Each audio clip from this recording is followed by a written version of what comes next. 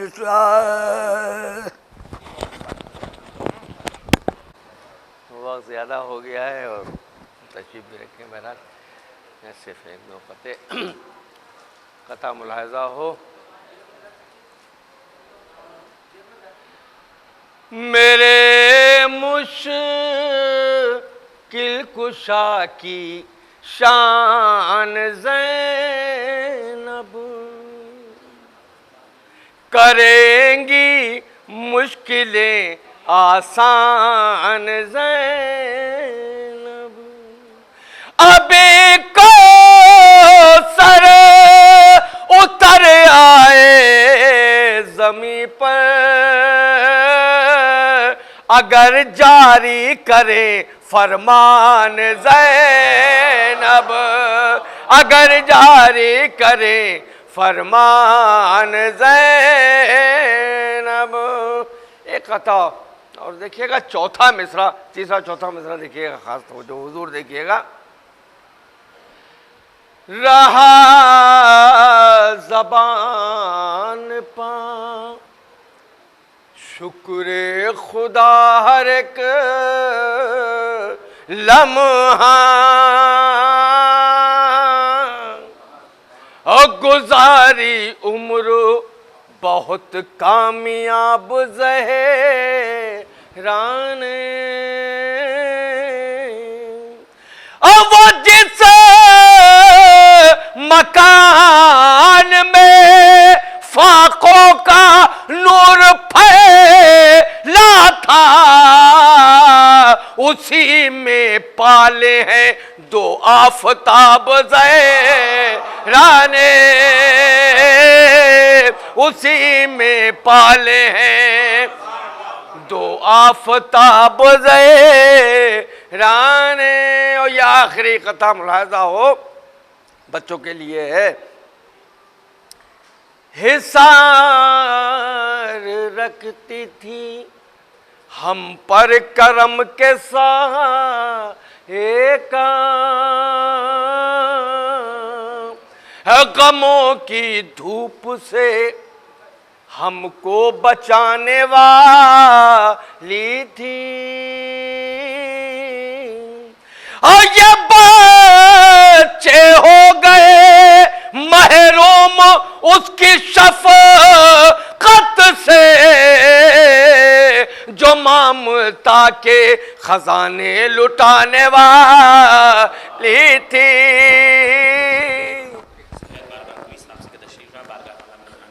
پیش کریں اور اس کے فوراً بعد آپ سب آواز بلند نعرہ صلی اللہ علیہ وسلم. وقت ہو چکا ہے مرحومہ کے سال ثواب کی مجلس ہے اس لیے سمجھ فرمائیں کہ جس نے پیا ہے الفت آل با کا جام جس نے پیا ہے الفت آل با کا جام بہلول جیسی زندگی جیتا ہے صبح و شام. دنیا کو میرنیس نے سچا دیا پیام کوثر سے منہ کو دھو لو تو لو فاطمہ کا نام. وہ کام اس جہاں میں کیا ہے بطول نے ام ابیہ کہہ دیا اس کو رسول نے. صلوات پڑھیں محمد والے محمد. ام ابیہ کہہ دیا اس کو رسول نے بنت نبی کو حق نے دیا ہے جو مرتبہ وہ مرتبہ کسی کو میسر نہیں ہوا وہ مرتبہ کسی کو میسر نہیں ہوا. سارا ہو یا ہو مریم و حوا یا ہاجرہ ہیں سب کنیز فاطمہ زہرا کی باخدا. جب ہر ادا بطول کی خالق کو بھا گئی، مدح و ثنا میں آیا تطہیر آ گئی، مدح و ثنا۔ جو بارگاہ مولا میں نذران خدمت پیش کر رہے تھے جناب پیام اعظمی کے 4 مصروں کے ساتھ مولانا موصوف کو دعوتی سخن دوں گا۔ صلوات پڑھیں پر محمد و آل محمد۔ کسی چمن میں بھی پہنچے گلاب بن کے رہے، کسی چمن میں بھی پہنچے گلاب بن کے رہے، رہے جہاں بھی جلالت مآب بن کے رہے، رہے جہاں بھی جلالت مآب بن کے رہے۔ اور بلندیاں کہیں گھٹتی ہیں خاکساری سے، بلندیاں کہیں گھٹتی ہیں خاکساری سے، زمین پر بھی علی بوتراب بن کے رہے۔ بلندیاں کہیں گھٹتی ہیں خاکساری سے، زمین پر بھی علی بوتراب بن کے رہے۔ گزارش گزار ہوں حجت الاسلام والمسلمین علی جناب مولانا اختر عباس جون صاحب قبلہ سے کہ رونق افروز ممبر ہوں اور اپنے پرنور بیان سے مومنین کے قلوب کو منور فرمائیں۔ آپ سب با آواز بلند نعرہ صلوات سے مولانا موصوف کا استقبال فرمائیں۔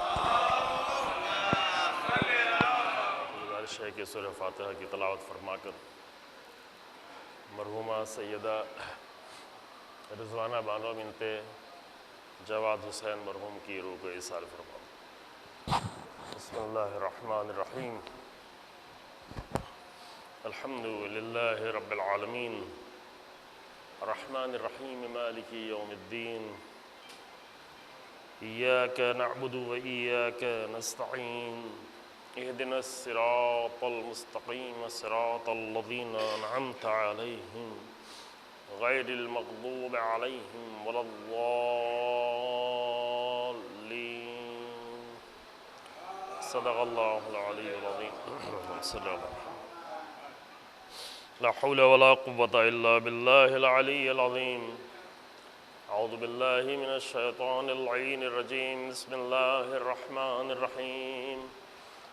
الحمد لله رب العالمين، والصلاة والسلام على سيد الأنبياء والمرسلين، خاتم النبيين أبي القاسم محمد،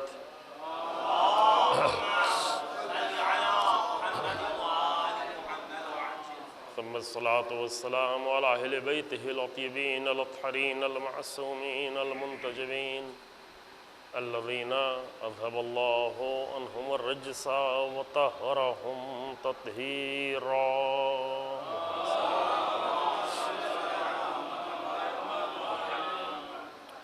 ولعنة الدائمة الباقية على أعدائهم أعداء الله أجمعين۔ أما بعد، فقد قال محمد بن علي الباقر عليهما الصلاة والسلام: بني الإسلام على 5 أشياء، على الصلاة والزكاة والحج والصوم والولاية۔ صلوات محمد وعلى محمد۔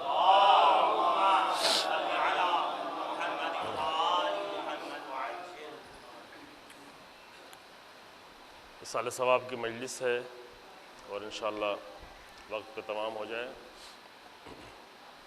کوشش یہ ہوگی کہ وقت سے پہلے تمام ہو جائے انشاءاللہ۔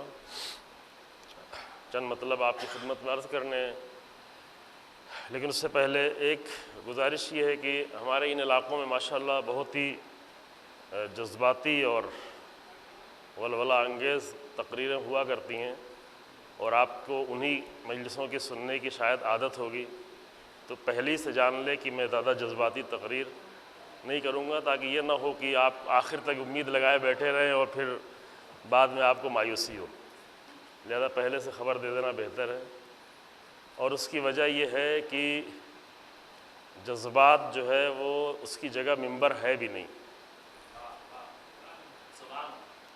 جذبات کی جگہ ہے جب ظلم کے مقابلے میں کھڑے ہوں، جب ظالموں کے مقابلے میں کھڑے ہوں، جب آج اسرائیل کے مقابلے میں کھڑا ہونا ہو، جو امریکہ کے مقابلے میں کھڑا ہونا ہو، جو اپنے ملک کے ظالموں کے مقابلے میں کھڑا ہونا ہو، تو وہاں پہ جذبات کی جگہ ہے۔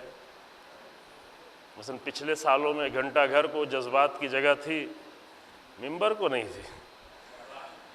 میدان جنگ کو جذبات کی جگہ ہوتی ہے۔ امیر المومنین کے بہت ہی عظیم خطبے ہیں جو میدان جنگ میں دیے ہیں۔ 2 طرح کے خطبوں کو جا کے نہج البلاغہ میں دیکھیں۔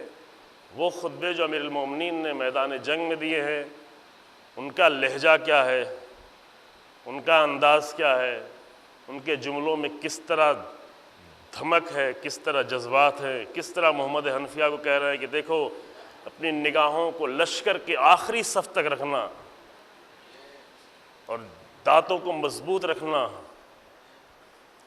وہ جذبات کے ساتھ تقریر کر رہے ہیں، لیکن جو امیر المومنین مسجد کوفہ میں آ کر تقریر کیا کرتے تھے تو صرف عقلانیت ہی عقلانیت ہوا کرتی تھی اور دین ہی دین ہوا کرتا۔ تو منبر ہماری عقلانیت کی جگہ ہے۔ اہل بیت کے دین میں منبر عقلانیت کی جگہ ہے۔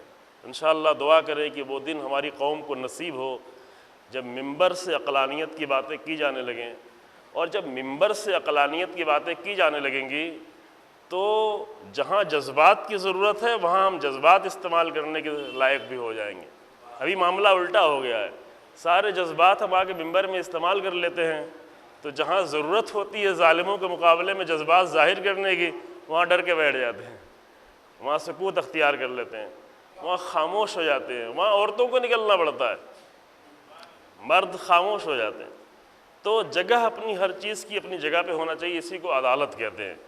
اگر ہر چیز اپنی جگہ پہ ہے تو عدل ہے، اپنی جگہ پہ نہیں ہے تو منبر پر بھی ظلم ہو رہا ہوتا ہے، مجمع پہ بھی ظلم ہو رہا ہوتا ہے، اور دین پر بھی ظلم ہو رہا ہوتا ہے۔ تو یہ میں نے تھوڑی سی وضاحت کر دی معذرت کے ساتھ۔ اچھا ایک بات اور کہہ دیں، ایک مطلب ہے جو ہم نے اکثر شاعروں سے کہا ہے لیکن آج ہم عوام سے کہہ رہے ہیں کہ جب نصیریت کے بارے میں گفتگو کی جائے، عوام کی بات ہے، شاعروں والی بات ابھی نہیں کر رہے ہیں، جب نصیریت کے بارے میں شعر کہا جائے تو 3 طرح کی باتیں ہو سکتی ہیں۔ یا تو نصیریوں کی مذمت کی جا رہی ہو، یا تو نصیریوں کی تعریف کی جا رہی ہو، یا نصیریوں کے بارے میں حقیقت بیان کی جا رہی ہے کہ انہوں نے یہ کام کیا، یا امیر المومنین کو خدا مان لیا۔ تو مجمع کا کام یہ ہے کہ ان 3 جگہوں پر تعریف صرف ایک ہی جگہ کی جا سکتی ہے، بس توجہ فرما رہے ہیں، تعریف کا مقام صرف ایک ہی ہے، اور وہ یہ ہے کہ جب نصیریوں کی شدید مذمت کی جا رہی ہے۔ توجہ فرما رہے ہیں، جب نصیریوں کی مذمت کی جا رہی ہو تو تعریف کا مقام ہے، کیونکہ اہل بیت کی تعلیمات میں کل امام علی نقی علیہ السلام کی ولادت کی بھی تاریخ ہے، امام ہادی علیہ السلام کی۔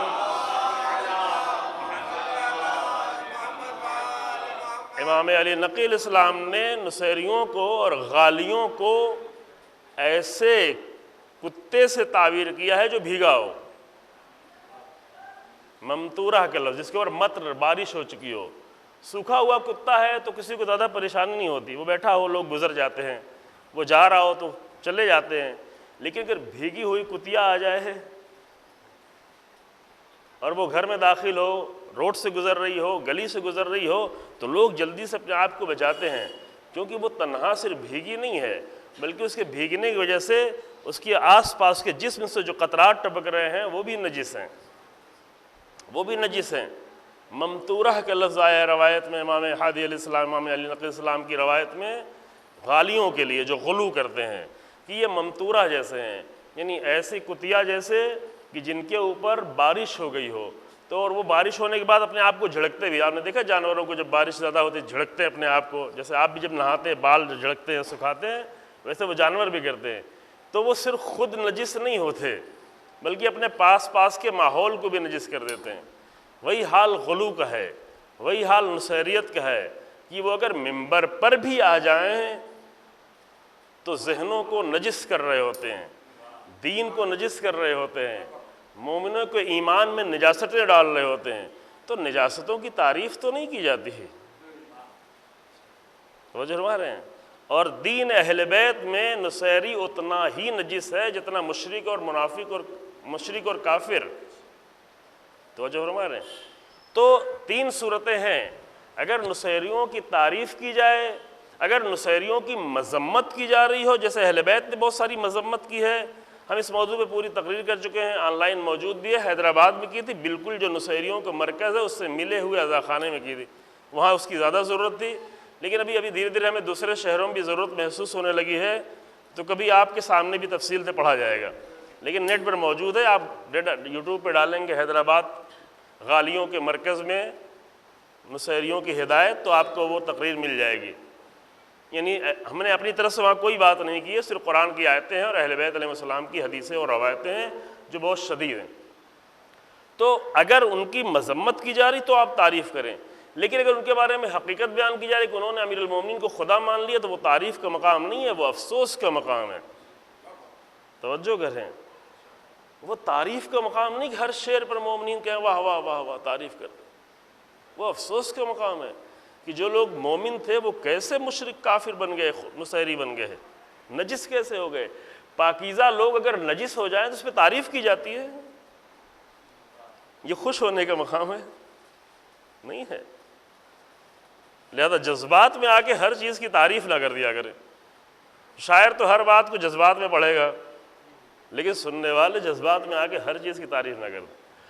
اور تیسری چیز یہ، اگر نصیریوں کی تعریف کی جا رہی تو اس کو پڑھنے ہی نہ دیں، روک دیں، اتنی جرأت کریں کہ اگر نصیریوں کی تعریف کی جا رہی ہے آپ کے بزم میں، اگر ممبر کو آ کر نجس کیا جا رہا ہے، اگر فرش اعضاء کو آ کر نصیریوں کی تعریف کے ذریعے سے نجس کیا جا رہا ہے تو نہیں آگے بڑھنے دیں، نجس نہیں ہونے دیں۔ اگر مسجد نجس ہو جائے اور آپ کو نماز پڑھنا بھی ہو اور مسجد کو پاک کرنا، دونوں واجب ہے۔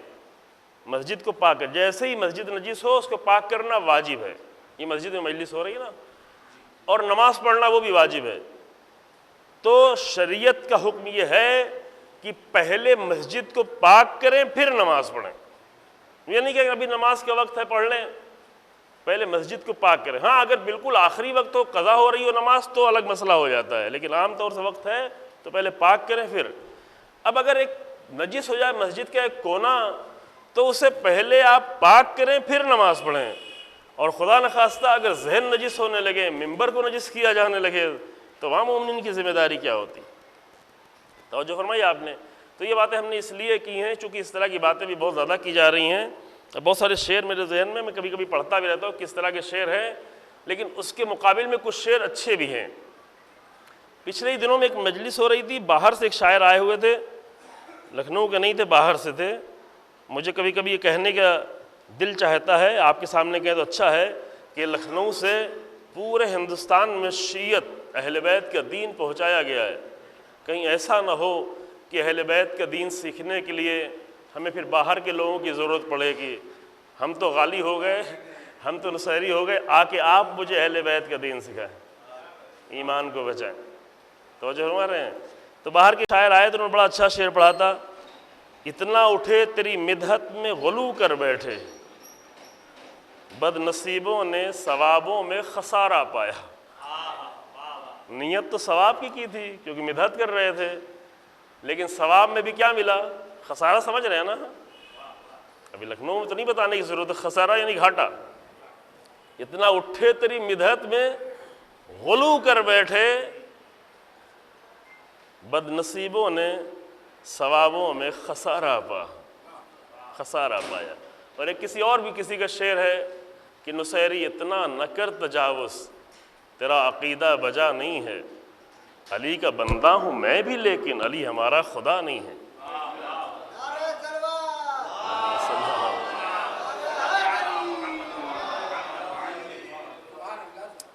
میں غلام ہوں، ہمارا فخر ہے کہ ہم امیر المومنین کے غلام ہیں، یہ فخر کا مقام ہے، لیکن خدا نہیں، کیونکہ نصیریت وہیں سے شروع ہوتی ہے، تجاوز وہیں سے شروع ہوتا ہے، غلو وہیں سے شروع ہوتا ہے جب عبد و معبود کے درمیان کے فاصلے مٹا دیے جاتے ہیں، اور یہیں سے مسئلہ بہت ہی شدید ہو جاتا ہے۔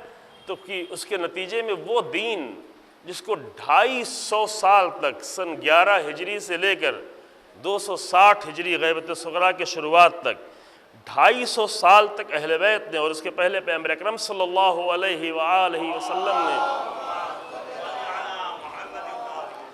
جس دین کو 23 سال یہ پلس 250 سال یعنی تقریباً 350 سال تک پیش کیا گیا تھا، وہ دین مومنین کا دین تھا، وہ ایمان کا دین تھا. اور جب غلو اور نصیریت آتی جائے گی تو ایمان رخصت ہوتا چلا جائے گا. قانون یہی ہے، اگر حق آئے گا تو باطل جائے گا، باطل آئے گا تو حق جائے گا.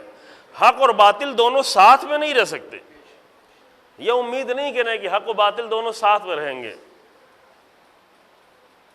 یہ طے کرنا پڑے گا لکھنؤ کے مومنین کو کہ اگر حق کو بچا کے رکھنا ہے، اگر ایمان کو بچا کے رکھنا ہے، اگر 350 سال کی معصوم انبیاء رسول اللہ اور ائمہ کی تعلیمات کو بچا کے رکھنا ہے تو باطل کو یہاں داخل نہیں ہونے دینا ہے. باطل جہاں ہے وہاں بھی روکیں، وہاں بھی ختم کرنے کی ضرورت ہے. پہلے آج سے 10 سال پہلے کہتے تھے کہ فلاں شہر میں ہندوستان کے کچھ ہیں نصیری غالی قسم کے لوگ حیدرآباد میں، ابھی شہر شہر میں نظر آنا شروع ہو گئے. اسی مد میں آ کے شعرا شعر پڑھنا شروع کر دیتے ہیں. عوام بیچارے ان کو جذبات میں آ کے تعریف کرنی پڑتی، کہیں گے اگر تعریف نہیں کریں گے تو تھوڑا بد اخلاقی ہو جائے گی، ان کی توقع پوری نہیں ہوگی، ان کو اچھا نہیں لگے گا، لہذا تعریف کر دیتے ہیں. تو یہ نہ کریں، خدا کے لیے یہ نہ کریں، ان کو روکیں. ٹھیک ہے، یہ بات یہاں تک ہو گئی. اب میں حدیث کا ترجمہ جلدی کر دوں، 1-2 مطلب بھی عرض کرنا ہے اور مجلس کو وقت کے پہلے تمام بھی کرنا ہے. امام محمد باقر علیہ الصلوۃ والسلام کی حدیث ہے.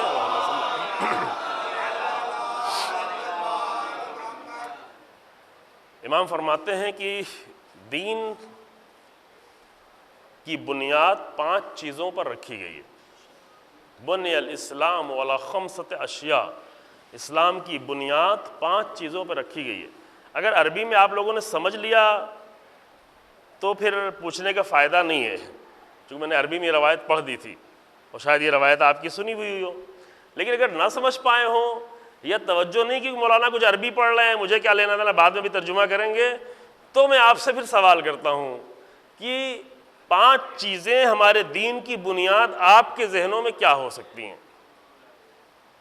کیونکہ ہم اپنے ذہن میں پہلے بنا لیں، پھر دیکھیں کہ ہمارے ذہن میں کیا ہو سکتا ہے اور امام محمد باقر علیہ السلام کے ذہن میں کیا ہے.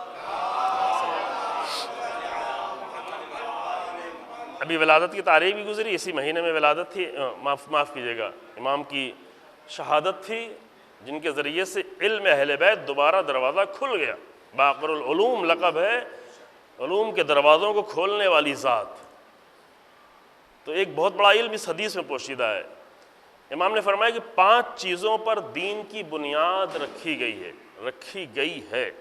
یعنی یہ نہیں کہ میں تنہا رکھ رہا ہوں، یہ بنیاد رسول اللہ رکھ کے گئے ہیں، یہ بنیاد انبیاء رکھ کے گئے ہیں، یہ میراث ہے انبیاء کی، پورے دین کی بنیاد. یہ بحث پہلے ہو چکی ہے کہ دین یوں نہیں کہ رسول اللہ کا دین الگ تھا، آدم کا دین الگ تھا، نوح کا دین الگ تھا، عیسائی دین الگ ہے. دین الگ نہیں ہے، مذہب الگ الگ ہیں، دین ایک ہی ہے. ان الدین عند اللہ الاسلام. کبھی کبھی لوگ ترجمہ یہ کرتے ہیں کہ اللہ کا پسندیدہ دین اسلام. غلط ہے ترجمہ یہ، چونکہ پسندیدہ کا کوئی لفظی وہاں پہ نہیں ہے. یہ نہیں کہ ان اللہ یحب الاسلام، اللہ دین اسلام کو پسند کرتا ہے. آیت قرآن کی یہ ہے کہ ان الدین عند اللہ الاسلام، بے شک، انا یعنی بے شک، دین یعنی دین آپ کو معلوم ہے، عند اللہ یعنی اللہ کے نزدیک، الاسلام یعنی اللہ کے نزدیک بے شک دین ہے تو اسلام ہے. یہ نہیں کہ کئی دین ہیں اس میں کچھ اسلام پسندیدہ ہے، یوں نہیں ہے. اللہ کے نزدیک دین ہی فقط ایک ہے اور وہ اسلام ہے. اسلام کے سوا کوئی دین ہی نہیں ہے، اور وہ دین رسول اللہ سے شروع نہیں ہوا. جناب یعقوب یہ وصیت کر رہے ہیں، حضرت ابراہیم یہ وصیت کر رہے ہیں اپنے بچوں کو، فلا تموتن الا وانتم مسلمون. دیکھو تم مرنا نہیں مگر مسلمان ہو کے مرنا. جناب ابراہیم کعبے کی تعمیر کر رہے ہیں اور دعا کر رہے ہیں ربنا وجعلنا مسلمین لک ومن ذریتنا امتا مسلمتا لک. اے میرے اللہ ہم دونوں کو بھی اپنا مسلمان بندہ بنا کے رکھ اور ہماری ذریت میں بھی مسلمانوں کو قرار دے. یہ آیتیں ہیں قرآن کی، اس کی معنی اور کئی آیتیں ہیں. تو دین فقط ہمیشہ ایک ہی رہا، اس کا نام ہے اسلام. اسلام یعنی تسلیم ہونا، یعنی سبمیشن، یعنی اللہ کے قانون کے سامنے پوری طرح سے جتنا زیادہ انسان تسلیم ہوتا چلا جائے اتنا ہی زیادہ وہ مسلمان ہوتا چلا جاتا ہے. درجات ایسے اسلام کے اور ایمان کے بڑھتے چلے جاتے ہیں. تو ٹھیک ہے شریعتیں الگ الگ ضرور آئی ہیں لیکن دین ہمیشہ ایک ہی رہا ہے. اس کی مثال ہمارے بزرگان اس طرح دیتے ہیں کہ شراہ کہتے ہیں عربی میں، شراہ ندیوں کے کنارے جو گھاٹ بنا لیا جاتا ہے. اب آج تو اتنا نہیں بنایا جاتا، ضرورت نہیں ہے، لیکن پہلے زمانے میں ندیوں کے کنارے کے گھاٹ ہی سے پوری زندگی چلتی تھی. اسی گھاٹ سے پانی نکالا جاتا تھا، وہیں لے کے لوگ عورتیں مرد گھر جاتے تھے، وہی پیتے تھے، وہی کپڑا دھلتے تھے، اسی سے بعد برتن دھلتے تھے، اسی گھاٹ سے پانی پلایا جاتا تھا، اسی گھاٹ سے کپڑے دھلے جاتے تھے، اسی گھاٹ سے جانور کی ضرورتیں پوری ہوتی تھیں. تو اس گھاٹ کو عربی میں کہتے ہیں شرعہ. توجہ فرما رہے ہیں؟ شرعہ سے لفظ بنا ہوا ہے شریعہ، یعنی شریعت. عربی میں شریعہ کہتے ہیں، آپ شریعت کہہ سکتے ہیں. شرعہ سے شریعت، یعنی ایک ندی میں گھاٹ تو الگ الگ ہو سکتے ہیں، جہاں جیسی ضرورت پڑی ویسا گھاٹ بنایا جا سکتا ہے. اسی طریقے سے جس زمانے میں جیسی ضرورت پڑی ویسی شریعت بھیجی جا سکتی ہے، لیکن دین اس ندی کے مانند ہے جو شروع سے لے کے آخر تک ایک ہی ہے. توجہ ہے؟ آدم سے لے کر کے خاتم تک اور قیامت تک دین ندی کی طرح سے ایک ہی ہے. ندیاں کہاں سے چلتی ہیں؟ وہ پلیس جو ہمیشہ بلندی کا ہوتا ہے. برف پگھل پگھل کر بہنا شروع ہوتی ہے، یہ چشمے نکل نکل کے بہنا شروع ہوتے ہیں، وہ بڑھتے رہتے ہیں بڑھتے رہتے ہیں بڑھتے رہتے ہیں، اکٹھا ہوتے رہتے ہیں، اور نیچے آتے آتے پھر اس میں بارش کا پانی بھی اکٹھا ہو جاتا ہے. لیکن بارش کا پانی تو برسات میں صرف اکٹھا ہوتا ہے، لیکن ندی سال بھر چلتی ہے. کیوں؟ اس لیے کہ برف سال بھر پگھلتی رہتی ہے نا، اور چشمے سال بھر جاری رہتے ہیں. تو کسی بلندی سے وہ نکلتا ہے، کبھی کبھی سینکڑوں میٹر کی بلندی اور پہاڑوں کے بہت اوپر سے جا کر کئی 100 فٹ کے اوپر سے آ رہا ہوتا ہے. تو وہ دین جو ہے ہمیشہ اوپر سے آتا ہے. کبھی یہ آرزو نہ کری ہے کہ ہم بھی کوئی دین بنائے ہیں، چونکہ اگر خود بنائیں گے تو یہ اوپر والا دین نہیں رہ جائے گا، یہ ہمارا دین رہ جائے گا. ہم کبھی کبھی یہاں پہ کہتے ہیں کہ اہل بیت کا دین الگ ہے، شاید ہمارا دین کچھ اور ہو. ایک مثال ابھی میں نے پیش کر دی. اہل بیت کے دین میں عقل ہی عقل ہے، عقلانیت ہی عقلانیت ہے. ممکن ہمارے دین میں عقلانیت کی کوئی گنجائش ہی نہ ہو. اگر کوئی خطیب آ کر عقلانیت کی بات کہنے لگے تو اس کو بھی نہیں بلانا، یہ کیسی باتیں کرتا ہے. نہ ہنگامہ ہوا، نہ شور ہوا، نہ واہ واہ ہوئی، عقل کی باتیں ہوئیں. تو اہل بیت کے دین میں تو عقل کی باتیں ہیں. اہل بیت کی جنگ میں ضرور جذبات کی باتیں ہیں، دین میں عقل کی باتیں. لیکن ہم اپنا دین بنائیں گے تو ممکن ہمارے دین میں عقل کی کوئی بھی بات نہ ہو، صرف جذبات ہی جذبات. تو میں یہ بتا رہا تھا کہ دین ایک ہی ہوتا ہے، شریعتیں بہت ساری ہو سکتی ہیں. تو نوح نے اپنے زمانے کے لیے اعتبار سے شریعت پیش کی، حضرت ابراہیم نے اپنے زمانے کے اعتبار سے. مثلا حضرت ابراہیم کے زمانے میں 2 سگی بہنوں سے ایک ساتھ شادی ہو سکتی تھی، لیکن رسول اللہ کی شریعت میں جائز نہیں ہے. جائز کر سکتا ہے کوئی؟ 2 بہنوں سے شادی کر سکتا ہے؟ نہیں کر سکتا. اس زمانے میں ہو سکتی تھی. حضرت یعقوب کی بھی 2 سگی بہنوں کے ساتھ شادی تھی، کیونکہ ابراہیم کی شریعت میں یہ چیز جائز تھی. اس زمانے کے لحاظ سے اللہ نے اسے جائز قرار دیا تھا، رسول اللہ کی شریعت میں منع ہو گیا. ابراہیم کی شریعت میں قربانی کے طور پر اپنے بیٹے کے گلے میں چھری چلائی جا سکتی تھی، رسول اللہ کی شریعت میں جائز نہیں ہے. کبھی آپ خواب دیکھ کے اپنے بیٹے کے گلے میں چھری نہ چلانے لگے گا کہ ابراہیم نے خواب دیکھا تھا چلا لیا تو چلو ہم بھی چلاتے ہیں. نا، آپ کے لیے جائز نہیں ہے، یہ شریعت ہی میں جائز نہیں ہے. رسول اللہ کی شریعت آنے کے پہلے رسول اللہ کے دادا نے یہ بھی انہوں نے یہ نیت کی تھی کہ جب میرے پاس زیادہ بیٹے ہو جائیں گے تو میں ایک بیٹے کو قربان کر دوں. کیوں؟ اس لیے کہ ابراہیم کی شریعت پہ تھے، ابراہیم کی شریعت میں جائز تھا، لیکن رسول اللہ کی شریعت کے بعد یہ نظر بھی نہیں کر سکتے. توجہ فرمائی آپ نے. اچھا، اس کے پہلے ابراہیم کے شریعت کے پہلے اس سے بھی کچھ سخت حکم تھے جو اگر ابھی آپ کے سامنے بیان کیے جائیں تو پھر مجھے آپ ممبر سے اتار لیں گے. کیوں؟ اس لیے کہ ہمارے اندر ابھی اتنا تسلیم ہونے کی صلاحیت پیدا نہیں ہو پائی ہے کہ شریعت جو کہے اسی کے سامنے تسلیم ہونا ہے. یہ نہیں کہنا کہ ہم کو تو یہ سمجھ میں آتا ہے. مثلا آدم کی شریعت میں کچھ اور بھی تھا جو ابھی قابل تحمل نہیں ہے بہت سارے لوگوں کے لیے.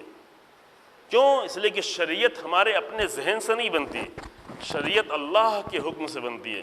اللہ جو حکم دے وہی شریعت ہو جائے گی، جو حکم خدا ہو. تو ابھی آپ اپنے ذہنوں میں تصور کر چکے یا نہیں کہ اگر ہم سے پوچھا جائے کہ دین میں سب سے 5 بڑی چیزیں کیا ہیں، فہرست بنا لیں چھوٹی سی. دین میں 5 چیزیں جس پر پورے دین کی بنیاد رکھی گئی ہو. آپ سبھی لوگ، جوان، بچے، بزرگ، سب ایک فہرست بنا لیں. فلاں 1 2 3 4 5 ہو گیا، بنا لی. علیکم السلام. اب میں آپ کی خدمت میں پیش کرنے جا رہا ہوں حدیث. امام فرماتے ہیں بنی الاسلام علی 5 اشیاء. اسلام کی بنیادیں 5 چیزیں ہیں. سب سے پہلے کیا؟ اب آپ دیکھیں آپ کی فہرست جو بنائی تو اس میں یہ ہے کہ نہیں ہے. سب سے پہلے یہ بہت معتبر حدیث ہے، بہت ہی عظیم کتابوں میں حدیث آئی ہوئی ہے. معتبر کتابوں میں، کافی سے لے کر جو سب سے پہلی بڑی کتاب بعد کی عظیم کتابوں میں سب آئی ہوئی ہے. سب سے پہلی چیز جو امام باقر علیہ السلام فرماتے ہیں، پڑھیں گے صلوات؟ صلوات بہت عظیم الشان عمل ہے، پڑھ لیا کریں، اچھی چیز ہے. اب چونکہ آپ کو عادت ہے کہ مولانا چیخ کے جب کہیں گے تو صلوات پڑھیں گے، تو وہ صلوات تو مولانا کے لیے ہوتی ہے. جو بیچارہ تھک گیا ہوتا ہے، پانی پینا ہوتا ہے، تو یہاں تو وہ ہونا نہیں ہے. تو اس کا اتنا فائدہ ہے، اچھی چیز وہ بھی ہے. ایک کسی مومن کی مدد کرنا صلوات کے ذریعے سے کہ وہ شارٹ ٹھہر لے، یہ بھی اچھی چیز ہے. لیکن مولوی کے لیے صلوات پڑھنا اور ہے، اللہ کی بارگاہ میں اہل بیت کے لیے صلوات پڑھنا اور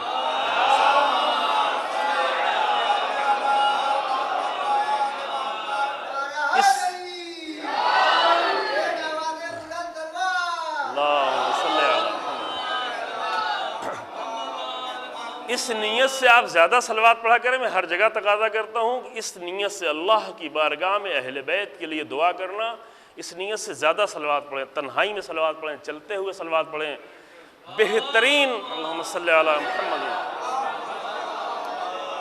بہترین ایصال ثوابوں میں سے ایک یہ ہے کہ انسان یوں ہی حتی سوتے سوتے اٹھا، اس کی آنکھ کھلی، 3-4 صلواتیں پڑھ کے اپنے والدین کو بخش دیا. چلتے چلتے چند صلواتیں پڑھی، اپنے والدین کو بخش دیا. کسی کو پتہ بھی نہیں چلا، کسی کو بتایا بھی نہیں. بتا دیا تو خراب ہو جاتا ہے معاملہ، ظاہر کر دیا تو خراب ہو جاتا ہے. یوں ہی پڑھا، مرحومین کو بخش دیا. بہترین عمل ہے، عظیم عمل ہے. تو صلوات سے رابطہ زیادہ رکھیں. فقط فرش اذا کی حد تک نہیں. صلوات فرش اذا کے لیے صرف نہیں ہے، صلوات انسان کی زندگی کے لیے، ہماری زندگی میں نورانیت ڈالنے کے لیے صلوات ہے. ایک صلوات اور پڑھ لیں.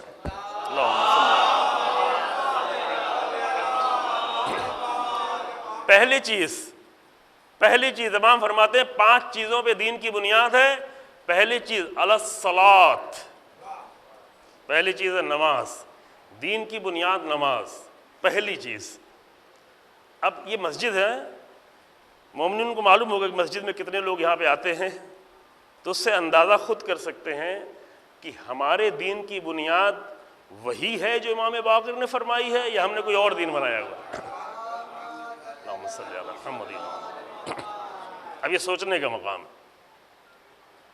ہم نے تو کوئی فہرست بنائی آپ نے نا، لیکن امام فرماتے ہیں الصلاۃ، نماز، والزکوٰۃ، اور اللہ کی راہ میں دینا. زکوٰۃ، ہر چیز زکوٰۃ ہے. خمس بھی زکوٰۃ ہے، پتہ ہے آپ لوگوں کو؟ خمس تو حصے کا مقدار بیان کرنے کے، خمس یعنی 1/5. تو 1/5 تو کوئی چیز نہیں ہوتی. یعنی زکوٰۃ کی ایک قسم خمس بھی ہے. زکوٰۃ کی اور بھی قسمیں ہیں. زکوٰۃ جو ہے وہ فطرہ بھی ہے، زکوٰۃ جو مستحب صدقہ بھی ہے، زکوٰۃ خمس بھی ہے. اصل مسئلہ یہ ہے کہ ہر وہ عمل جس سے انسان کی روح میں پاکیزگی پیدا ہو جائے دینے کے ذریعے سے، اور جو دیا ہے اس میں اضافہ ہو جائے، اسے زکوٰۃ کہتے ہیں. تو جو بھی راہ خدا میں دے دیا جائے تو اس سے 2 اثر ہوتا ہے. ایک تو یہ ہوتا ہے یہ اپنے لیے، پہلا اثر یہ ہوتا ہے کہ جیسے ہی دیں روح کی کچھ غلاظت نکلتی ہے، گندگی نکلتی ہے، اور وہاں پاکیزگی نے جگہ بنا لیتی ہے. پہلا اثر یہ. اور دوسرا اثر یہ ہوتا ہے، زکوٰۃ کا دوسرا اثر یہ ہوتا ہے کہ دے کے آدمی یہ نہ سوچے کہ چلا گیا. زکوٰۃ کے معنی ہی ہیں نمو کے. نمو یعنی بڑھنا. نہیں دیا تو نہیں بڑھے گا، دے دیا تو بڑھنا شروع ہو جائے گا. اور ضروری نہیں کہ آپ میری بات پہ یقین کریں، البتہ یہ قرآن کی بات ہے، میری نہیں. اصل عربی کے لفظ کے معنی ہی، زکوٰۃ کے 2 معنی. ایک معنی ہے بڑھنے کے، نمو کے. دوسرے معنی ہے پاک کرنے کے. عربی میں یہ صلاحیت ہے کہ لفظ کے کئی معنی ہوتے ہیں. تو یہ دو فائدہ تو ہمیں ہوتا ہے. ایک ہماری روح کو فائدہ ہوتا ہے کہ روح پاک ہو جاتی ہے, اور قرآن نے حکم دیا رسول اللہ کو, اے رسول ان لوگوں سے جن کے پاس پیسہ ہے بھی نہیں, بیچارے غریب ہیں, فقیر ہیں, کبھی ایک کھجور کھاتے ہیں, کبھی آدھی کھجور کھاتے ہیں, کبھی پیٹ میں پتھر باندھ کے خندق کھودتے ہیں, لیکن پھر بھی حکم قرآن آیا, خذ من اموالہم صدقہ تطہرہم وتزکیہم بہا. اے رسول ان سے کہیں کہ یہ صدقہ دیں اور آپ صدقہ لیں, جبکہ رسول اللہ کو صدقے کی ضرورت نہیں ہے. رسول اللہ اسے کھا بھی نہیں سکتے, رسول اللہ اسے لے بھی نہیں سکتے, رسول اللہ کا مال ہی نہیں ہے صدقہ, واجب زکوٰۃ رسول اللہ کا مال نہیں ہے, صدقہ رسول اللہ نہیں لے سکتے. لیکن رسول اللہ آپ لیں, کیوں لیں؟ اس لیے کہ آپ اپنے لیے نہیں لیں. جب کوئی صدقہ لے تو یہ نہ سمجھے حتماً یہ اپنے لیے لے رہا ہے. تو تطہرہم وتزکیہم بہا, اس کے ذریعے سے ان کو پاک کریں اور ان کا تزکیہ کریں. دو لفظ ایک ساتھ قرآن نے استعمال, پاک بھی کریں تزکیہ بھی کریں. تو یہ دو فائدہ تو خود کو پہلے ہو جاتا ہے. تیسرا ایک فائدہ اس بیچارے کو ہو جاتا ہے کہ جس کو دے رہے ہیں. ہم اپنے کو تو دیکھتے ہی نہیں, اسی کو دیکھنا شروع کر دیتے ہیں کہ میں نے دیکھو دے دیا اور اس کا فائدہ ہو گیا, اس کا پیٹ بھر گیا, اس کا گھر چل گیا, اس کا فائدہ بعد میں ہوا. بھائی تیرا فائدہ پہلے ہو چکا ہے, تجھے پہلے بڑا فائدہ مل گیا, اسے تو تھوڑا فائدہ ملے گا.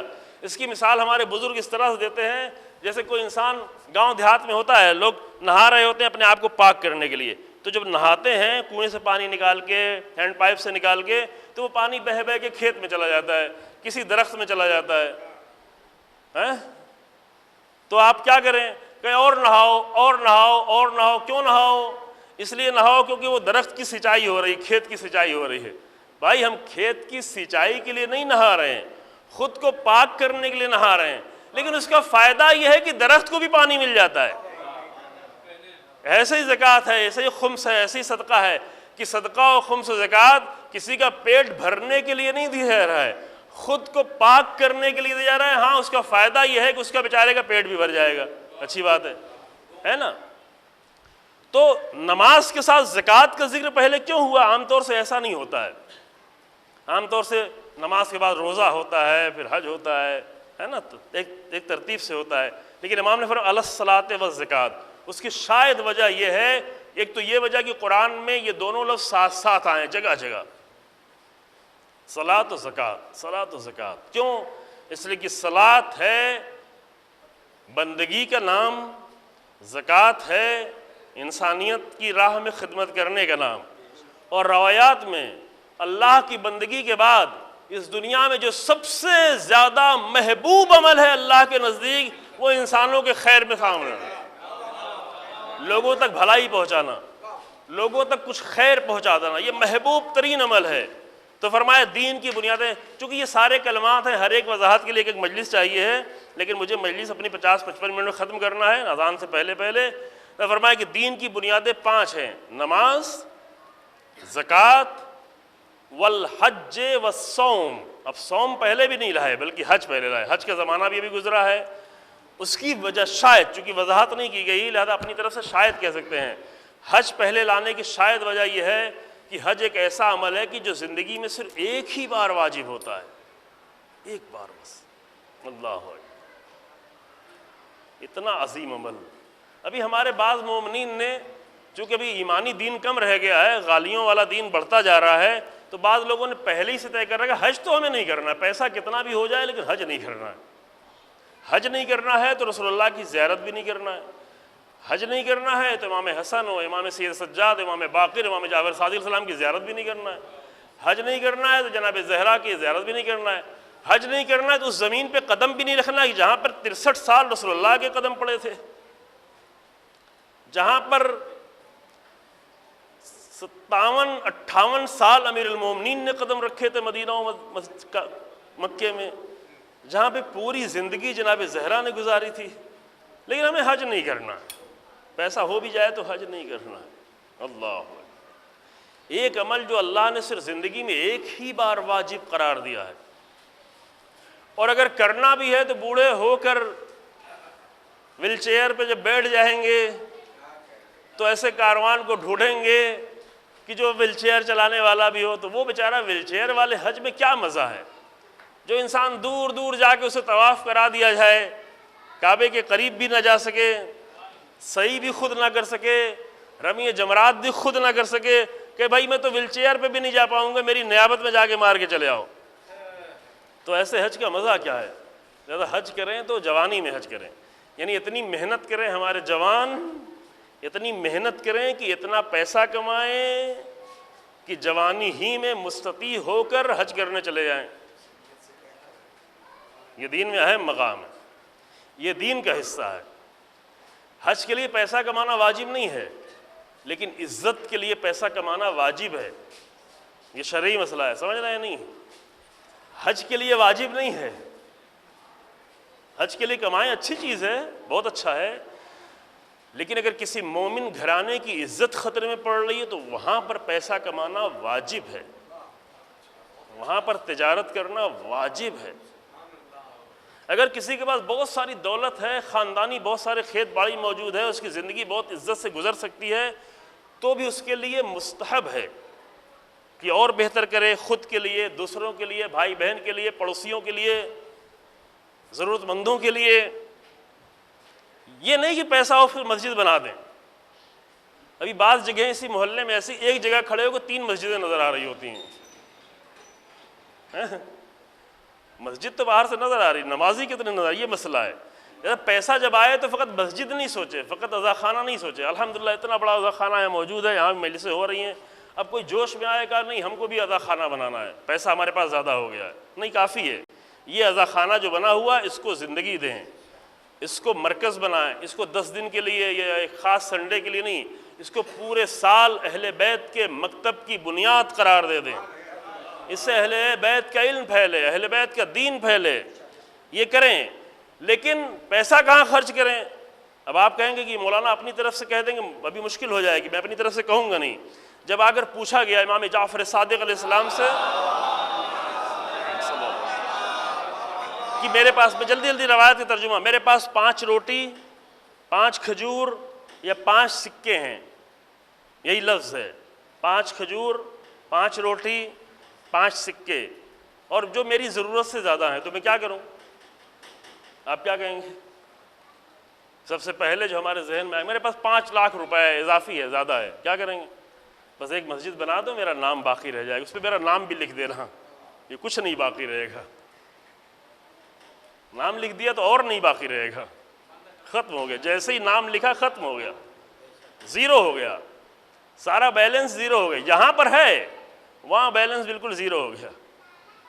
لیکن جب امام سے پوچھا گیا کہ میرے پاس یہ ہے، میرے پاس 5 کروڑ روپے مثلاً، اب کیا کریں، بچا ہوا ہے، تو امام نے فرمایا کہ سب سے پہلے اس کو اپنے والدین پہ خرچ کرو،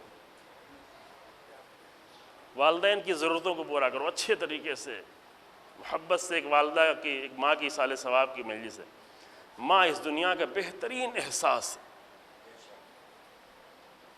جو جانتے ہیں، جن کی مائیں گزر چکی ہیں، ان کو احساس ہے کہ ماں کے نہ ہونے کا مطلب کیا ہے۔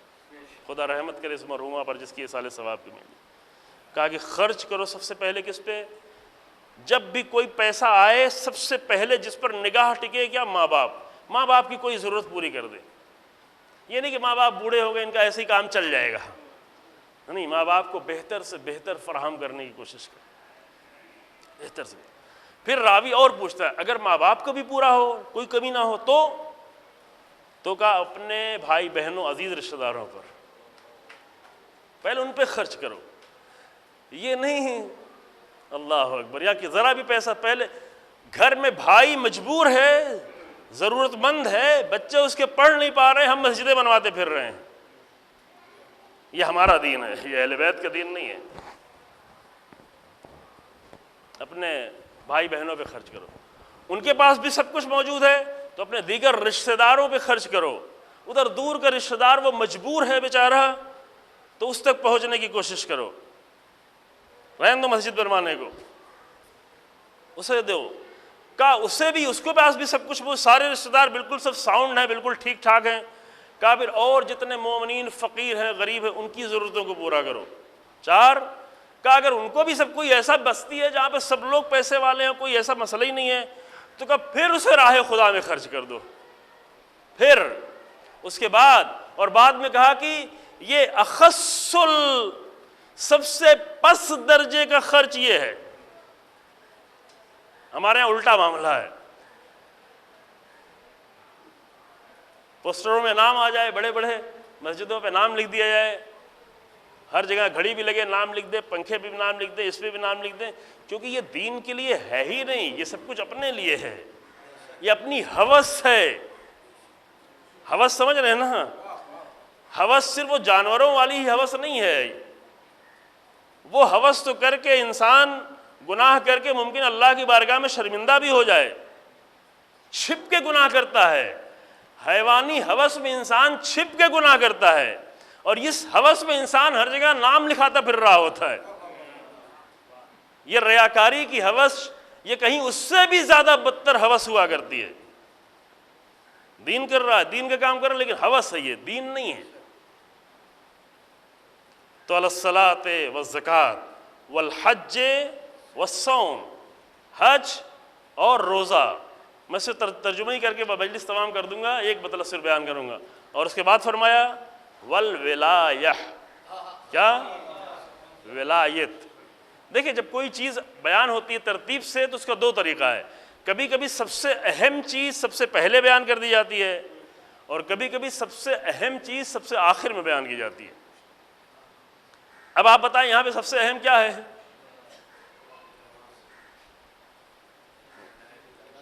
ہاں, شاید ہم اگر یوں ہی حدیث نہیں ہوتی تو ہمیں مشکل ہو جاتی. کوئی کہتا تھا نماز, کوئی کہتا ولایت, لیکن راوی نے پوچھ بھی لیا کہ ان سب میں سب سے افضل کیا ہے؟ تو امام نے فرمایا لم یناد لشیء کما نودی للولایہ. کسی چیز کے لیے اتنی مضبوطی سے نہیں بلایا گیا جتنا ولایت کے لیے بلایا گیا. چونکہ ولایت مضبوط ہوگی تو نماز بھی مضبوط ہوگی, حج بھی مضبوط ہوگا, روزہ بھی. وہ حج جو ولایت کے بغیر ہو, اس حج کا کیا مزہ ہے کوئی مزہ؟ دیکھیں میں آپ کو جذبات کے لیے نہیں پڑھ رہا ہوں, ورنہ اب یہ چیخ کے کہتا آپ واہ واہ کرتے, مجھے یہ نہیں کرنا ہے. ولایت کے نام پہ آپ کو مجھے جذباتی نہیں بنانا ہے. ولایت نہایت ہی عقلانی مسئلہ ہے, ہم نے اس کو جذباتی بنا دیا ہے. لیکن ایک مسئلہ ہے, ایک سوال کا آپ جواب دے لیں, مجلس اپنے تمام تک لے جائیں. 5 چیزیں امام نے بیان کی. امام نے کہا 5 چیزوں پر دین کی بنیاد ہے. تو جب امام نے کہا 5 چیزوں پہ دین کی بنیاد ہے, تو ہم اس کو ایک ہی کرنے پہ کیوں تلے ہوئے ہیں؟ دیکھیں یہ باتیں شاید آپ کسی اور ذاکر سے نہ سنیں, اس لیے سن لیں یہاں پر. یہ کیوں کرنے پہ تلے؟ نہیں, بس ولایت ہے, بس کافی ہے. امام کہہ رہے 5 چیزوں پہ دین کی بنیاد ہے, ہم کہہ رہے نہیں ولایت کافی ہے. ولایت سب سے اہم ضرور ہے لیکن کافی نہیں ہے. تو جو رہے ہیں یہ کافی والا لفظ بڑا مشکل پیدا کر دیتا ہے. ابھی کچھ لوگ کہتے ہیں نہیں ہمارے پاس اہل بیت کی حدیثیں کافی ہیں, مراجع کی ضرورت نہیں ہے, تقلید کی ضرورت نہیں ہے. کہتے ہیں, باقاعدہ کہتے ہیں ضرورت نہیں ہے. لیکن یہ پہلی بار نہیں کہا جا رہا ہے, یہ ایک بار پہلے کہا جا چکا ہے, اس کے نتیجے آج تک ہم لوگ جھیل رہے ہیں. جب رسول اللہ نے کہا کہ میں تمہیں 2 چیزیں دے کے جا رہا ہوں, انی تارک فیکم الثقلین, کتاب اللہ و اطرتی, قرآن اور اہل بیت, تو کچھ لوگوں نے کہا کہ قرآن ہمارے لیے کافی ہے, قرآن پڑھانے والا نہیں چاہیے, قرآن کافی ہے. ویسے ہی آج بیچارے کچھ اخباری لوگ ہیں, ان کو بھی اہل بیت نے 2 چیزیں دے کے دیں. کیا؟ میری روایتیں, میرا دین, اور اس کے پڑھانے والے علماء. وہ بھی کیا کہتے ہیں, نہیں مجھے اہل بیت کی حدیثیں کافی ہیں. تو بھائی آپ اہل بیت کے چاہنے والے ہیں تو سقیفہ والوں کی سنت پہ نہیں چلیں, اہل بیت کی سنت پہ چلیں. تو جو رہے ہیں, ورنہ ایک غلطی یہ کی گئی ہے 1400 سال پہلے, اس کے نتیجے آج تک ہم بھگت رہے ہیں. پھر دوبارہ یہی غلطی کرنا چاہتے, کر رہے ہیں ابھی لوگ. تو یہ 5 چیزیں. سوال میرا یہ ہے, اگر آپ کو ایک بلڈنگ بنانی ہو, ایسی بلڈنگ جو 5 ستون پہ ہو, 4 ستون کنارے کنارے ہوں اور 1 ستون بیچ میں ہو, تو سب سے مضبوط ستون کس کو رکھیں گے؟ بیچ والے کو نا, جو چاروں سے کنیکٹ ہو. اب یہاں پہ کوئی آرکیٹیکٹ بیٹھا ہوا ہے، وہ بہتر جانتا ہوگا، ہم تو بہرحال مولوی، ہم تو اتنا معلوم نہیں ہے ہمیں، لیکن اتنا کامن سینس سب کو معلوم ہے کہ جب 5 پلر ہوں گے، 4 کنارے والے پلر ہوں گے اور ایک بیچ کا پلر ہوگا، کہ چاروں کا بوجھ آ کر بیچ والے پہ پڑنا ہے، تو سب سے مضبوط پلر جو یہ بیچ والا ہونا چاہیے، ہے نا؟ اور امام نے کیا فرمایا کہ کسی چیز کی اتنی تاکید نہیں کی گئی جس کی جتنی ولایت کی تاکید کی گئی ہے، لیکن آپ کیا کام کریں، آپ یہ کریں کہ بیچ والا پلر تو سب سے اہم ہے، بیچ والا سب سے ہی مضبوط ہے، تو وہ میٹیریل جو اس 4 پہ خرچ کرنا تھا وہ اسی بیچی والے پہ خرچ کر دو۔ کیا کرو؟ وہ 4 پلر چھوڑو، یہ بیچ ہی والے پلر کو اور مضبوط کر دو، اور مضبوط کر دو، اور مضبوط کر دو، تو بلڈنگ بن پائے گی۔ بیچ کے پلر کو بہت مضبوط بنانے کے بعد بلڈنگ بنائے تو بن پائے گی۔ میں آپ کو اور آسان مثال دوں، خیمے لگتے تھے پہلے، خیموں میں ضروری تھا کہ ایک پلر بیچ میں ہو، ایک ستون بیچ میں ہو، 4 کنارے کنارے ہوتے تھے اور ایک بیچ میں ہوتا تھا۔ اب ایک بیچ والے ستون کو بہت مضبوط ہونا ضروری ہے، جو وہ اوپر بھی ہونا چاہیے، اونچائی پہ ہونا چاہیے تاکہ خیمہ صحیح شیپ حاصل کر سکے، اور مضبوط بھی ہونا چاہیے، اور 4 ستونوں سے اس کو کنیکٹ بھی ہونا چاہیے، تبھی خیمہ ٹھہرے گا۔ لیکن ہم بیچ والے ستون کو اور بھی زیادہ مضبوط کر دیں لیکن کنارے کنارے ستون ہی نہیں لگائیں تو وہ خیمہ زندگی کے لائق نہیں رہے گا، وہ بیچ کے ستون پہ اٹکا پڑا رہے گا، خیمہ بن ہی نہیں پائے گا۔ یہی حال ہم لکھنؤ والوں نے کیا ہے اہل بیت کے دین کا، کہ اہل بیت نے کہا ولایت سب سے زیادہ اہم ہے، تو ولایت کے ستون میں 4 ستون اور لا کے لگا دیے کہ نماز چھوڑو، روزے چھوڑو، حج کی ضرورت نہیں ہے، زکوٰۃ بھی دینے کی ضرورت نہیں ہے، بس جو کچھ خرچ کرو یہ بیچ والے ستون کو بڑھاتے چلے جاؤ، تو یہ ستون مضبوط ضرور ہو جائے گا، نعرے بھی خوب لگ جائیں گے، لیکن یہ دین زندگی کے لائق نہیں ہوگا۔ تو فرمایا آپ نے،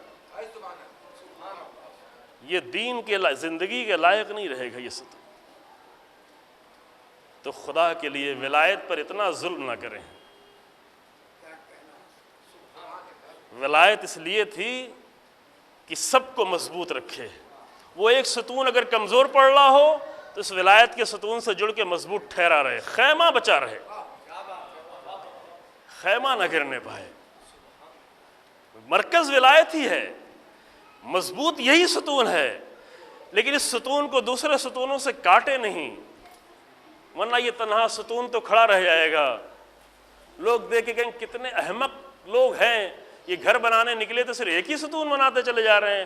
آج ہمارے دین کو بھی لوگ دیکھ کے یہی کہہ رہے ہیں یہ کتنے احمق لوگ ہیں، نہ نمازیں پڑھتے ہیں، نہ روزے رکھتے ہیں، نہ حج کو جا رہے ہیں۔ ہم ان کی بات نہیں کر رہے جو کر رہے ہیں الحمدللہ، جو کچھ خرچ کر رہے ہیں، صرف نعرے لگا رہے ہیں ولایت کے۔ ولایت نعرہ لگانے کی چیز نہیں ہے، ولایت زندگی کا نظام ہے جس میں داخل ہونا ہے 5 ستونوں کے ساتھ،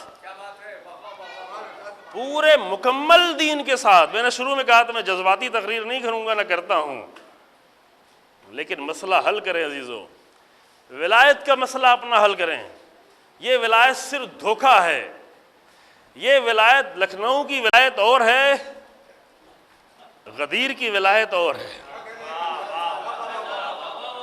لکھنؤ کی ولایت سے کام چلنے والا نہیں ہے، غدیر کی ولایت سے کام چلے گا۔ غدیر کی ولایت وہ ہے جس کا ایک ستون جڑا ہے نماز سے، روزے سے، حج سے، زکوٰۃ سے، پورے دین سے، پھر چھوٹے چھوٹے اور بھی ستون سب جڑا ہوا ہے۔ تو لکھنؤ کی ولایت چھوڑیں، خطیبوں کی ولایت چھوڑیں جو نمازوں کی توہین کرتے پھر رہے ہیں، کر رہے ہیں، جو دین کا مذاق اڑاتے پھر رہے ہیں، جو عملی طور پر ذرا بھی دیندار نہیں ہیں،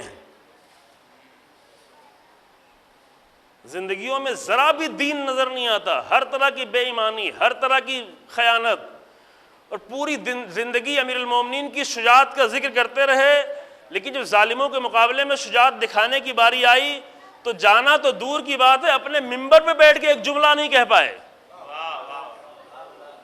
یہ کون سی شجاعت تھی امیر المومنین کی؟ تو معاف کیجیے گا، وقت تمام ہو رہا ہے۔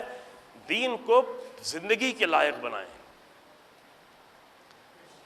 دین کو پورے خیمے کی شکل دیں، دین کو پوری بلڈنگ کی شکل دیں، دین کو ایک تنہا کھڑے ہوئے ستون کی شکل نہیں دیں، ورنہ احمقوں والا دین بن کے رہ جائے گا۔ اہل بیت کی 250 سالہ تعلیمات کو پر اتنا ظلم نہ کریں خدا کے لیے، اہل بیت کے منبر پہ آ کر اتنا ظلم نہ کریں خدا کے لیے۔ لیکن اس کے لیے وہ تو کرتے رہیں گے، اس کے لیے جس کو تبدیل ہونا ہے وہ عوام کو تبدیل ہونا ہے۔ کیونکہ ہمارے ایک بزرگ ہیں، وہ کہتے ہیں کہ ہندوستان پاکستان کے ذاکروں کی ایک خاصیت یہ ہے کہ وہ وہی پڑھتے ہیں جو لوگ پسند کرتے ہیں۔ البتہ ایسا نہیں ہونا چاہیے، ہے نا، لوگ جو پسند کرتے ہیں وہی پڑھتے ہیں، پوچھتے بھی فلاں جگہ پہ کیا پسند کیا تھا، افسوس۔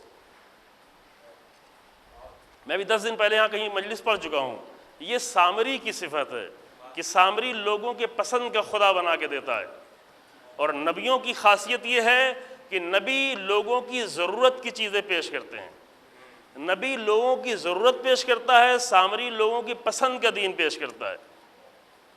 آج کے سامری کو پہچاننا ہے تو یہ دیکھیں، میں نے یہ بعض علماء کے درمیان میں یہ بات کہی تھی، خطیبوں کے درمیان میں کچھ دن پہلے ہی، کہ اگر آپ کے دل میں یہ خواہش پیدا ہو رہی ہو کہ فلاں جگہ مجلس پڑھنے جا رہے ہیں، وہاں پہ لوگوں کو پسند کیا ہے، فون کر کے پوچھیں کہ یہاں لوگ کیا پسند کرتے ہیں، تو یہ سمجھ لیں کہ چھوٹا سا سامری آپ کے اندر پیدا ہو چکا ہے۔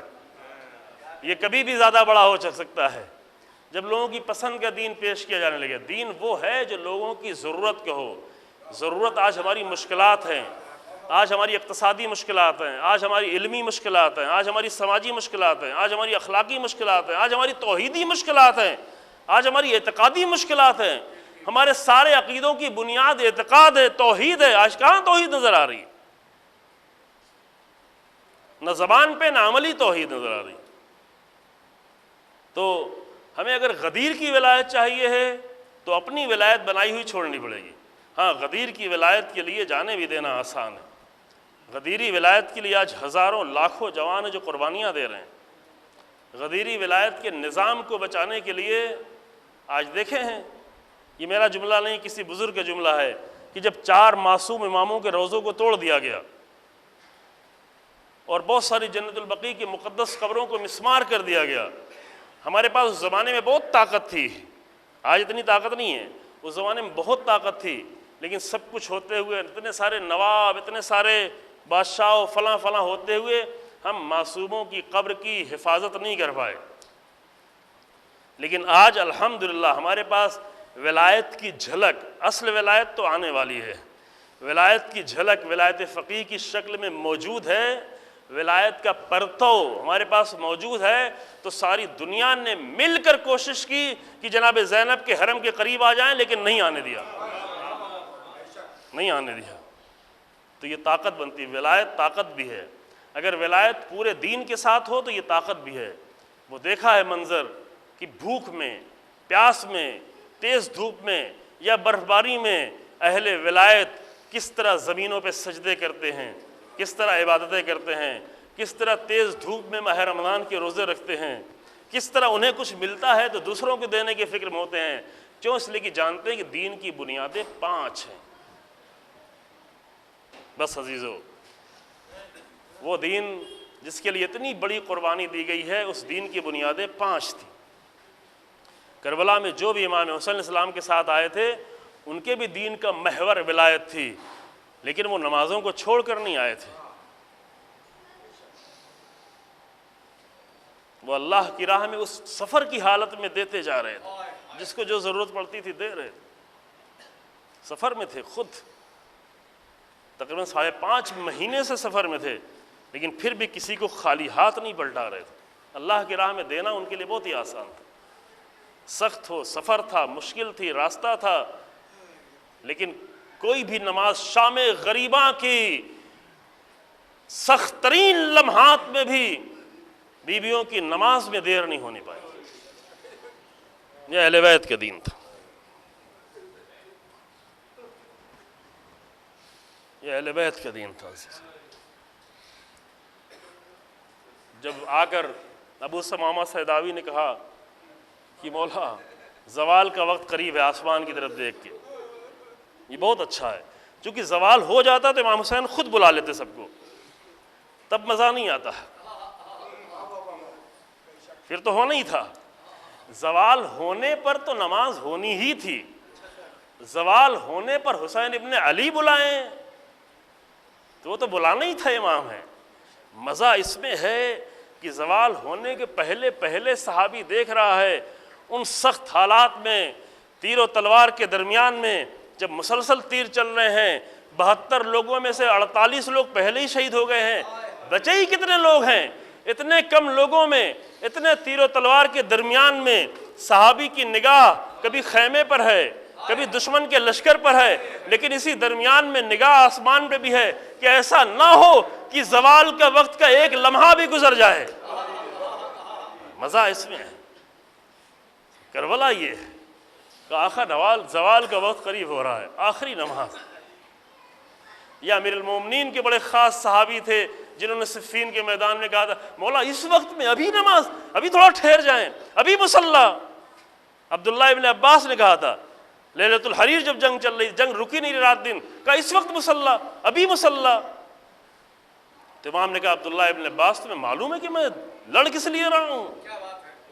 میں رسول اللہ کے دین کے لیے لڑ رہا ہوں، میں اپنے لیے تھوڑی نہیں لڑ رہا ہوں۔ اور رسول اللہ کے دین میں اگر نماز ہی نہیں وقت پہ پڑھی جائے تو رسول اللہ کے دین کہاں بچا؟ تو وہ امیر المومنین کے صحابی تھے، لیکن یہ حسین ابن علی کے صحابی ہیں کہ خود کہہ رہے ہیں مولا زوال کا وقت قریب ہونا چاہتا ہے، آخری نماز بھی آپ ہی کے ساتھ، آپ ہی کے ساتھ۔ اللہ اکبر۔ اور حسین ابن علی نے یہ نہیں کہا کہ نہیں لوگ بہت کم ہیں، جنگ ہو رہی ہے، تعداد بہت کم ہو گئی ہے، 20-22 لوگ کچھ بچے رہ گئے ہیں، اتنے لوگوں میں کیا یہاں جماعت سے نماز پڑھی جاؤ خیمے میں پڑھ کے چلے جانا۔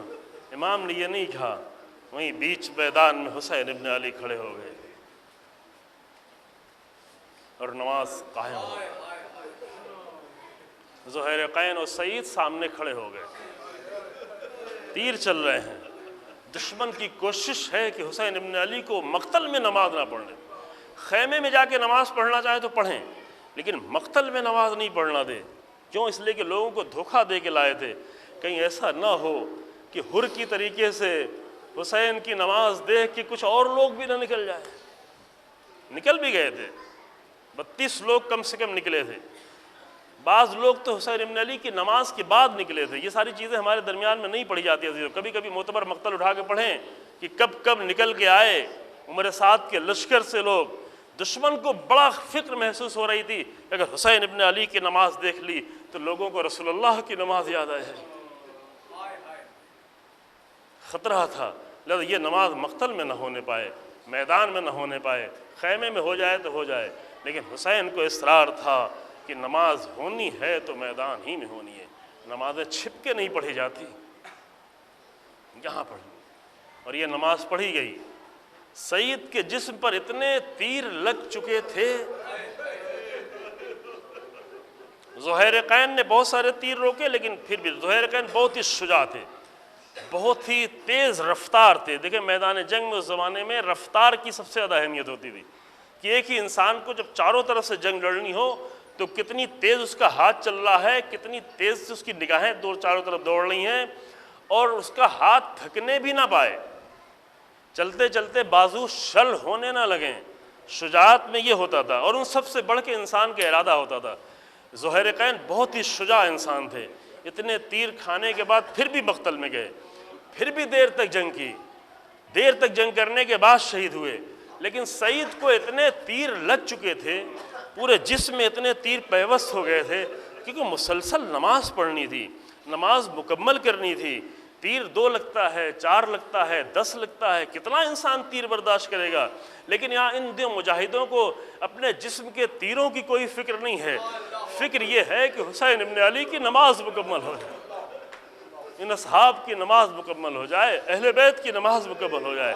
تو تیر لگتے رہیں، ارادے بلند رہے، تیر آتے رہے، حوصلے بلند رہے، سارے تیر لگتے رہے۔ جب نماز تمام ہو گئی تو سعید گرے،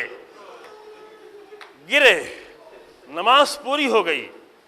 حسین ابن علی سعید کے سرحانے پہنچے، میں یہیں پہ نماز تو مجلس تمام کرتا ہوں، وقت تمام ہو رہا ہے، سرہانے پہنچے اور یہ بہت ہی خوبصورت لمحہ ہوتا تھا، اللہ اکبر، یہ حسین ترین لمحہ ہوتا تھا کسی صحابی کے لیے، اسے سینکڑوں زخم کیوں نہ لگے ہوں، پورے جسم سے خون کیوں نہ نکلتا جا رہا ہو، مگر یہ کہ سامنے میرا آقا موجود ہے، سامنے میرا حسین موجود ہے۔ حسین کے چہرے پہ نظر پڑتی تھی، زخم بھول جاتے تھے، زخم بھول جاتے تھے، درد بھول جاتے تھے، بچوں کے بے سہارا ہونا بھول جاتے تھے، حسین نظروں کے سامنے تھے۔ جب حسین نظروں کے سامنے پہنچے تو عزیزو، اگر ہم جیسے سعید ہوتے تو کہتے میرے مولا، بڑے فخر کا مقام ہے میرے لیے کہ میں نے آپ کو نماز پڑھوا دی، میں نے اتنے تیر کھا لیے، میں نے اتنے زخم کھائے، مجھے یہ کرنے کا موقع ملا، مجھے یہ توفیق ملی، یہ ساری باتیں کہہ سکتے تھے، لیکن سعید نے یہ سب کچھ بھی نہیں کہا، بلکہ سعید نے فقط ایک جملہ کہا، اوفیت بعہدی ابن رسول اللہ، اے فرزند رسول اللہ، کیا ہم نے اپنا عہد پورا کر دیا؟ کیا ہم نے ولایت کا حق ادا کر دیا؟ کیا میں نے امامت کا حق ادا کر دیا؟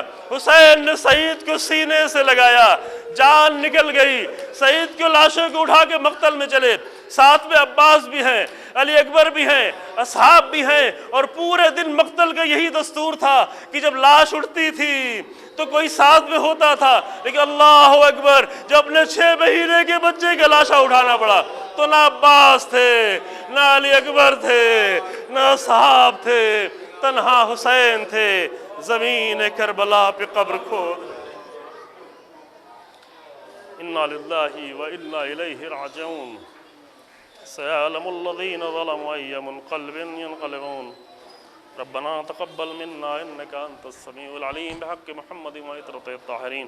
پروردگار ہمارے اس مختصر سے عمل کو قبول فرما، پروردگار اسے عبادت کا درجہ عطا فرما، پروردگار جن مرحومہ کے اصال ثواب کی یہ مجلس ہے ان پر رحمت نازل فرما، ان کی مغفرت فرما، پروردگار جو مومنین یہاں پہ آئے ان کے تمام مرحومین پر اپنی رحمت نازل فرما، پروردگار ہم سب کو راہ ولایت، راہ حق اور دین اہل بیت پر مضبوطی کے ساتھ چلنے کی توفیق عنایت فرما، پروردگار ہم کو دین کے پورے نظام میں داخل ہو کر دیداری کرنے کی توفیق عنایت فرما، پروردگار کلمہ حق کو عزت و سربلندی عطا فرما، کلمہ باطل کو نیست و نابود فرما، علماء حق اور مراجع کرام کی حفاظت فرما، خاص کر آیت اللہ سستانی اور رہبر انقلاب جو اس پوری امت اور پورے لشکر الہی کے سرپرست ہیں، پروردگارہ ان بزرگوں کی حفاظت فرما، پروردگارہ امام زمانہ کے ظہور میں تعجیل فرما اور ہمیں امام کے حقیقی ناصروں میں قرار دے۔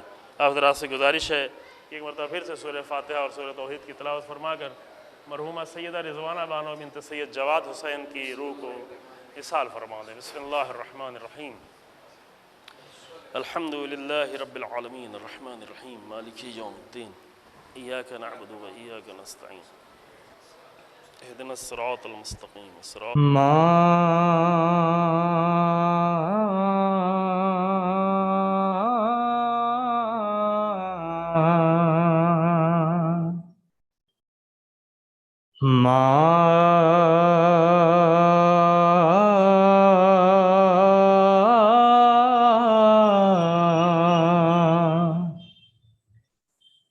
موت کی آغوش میں جب تھک کے سو جاتی ہے ماں،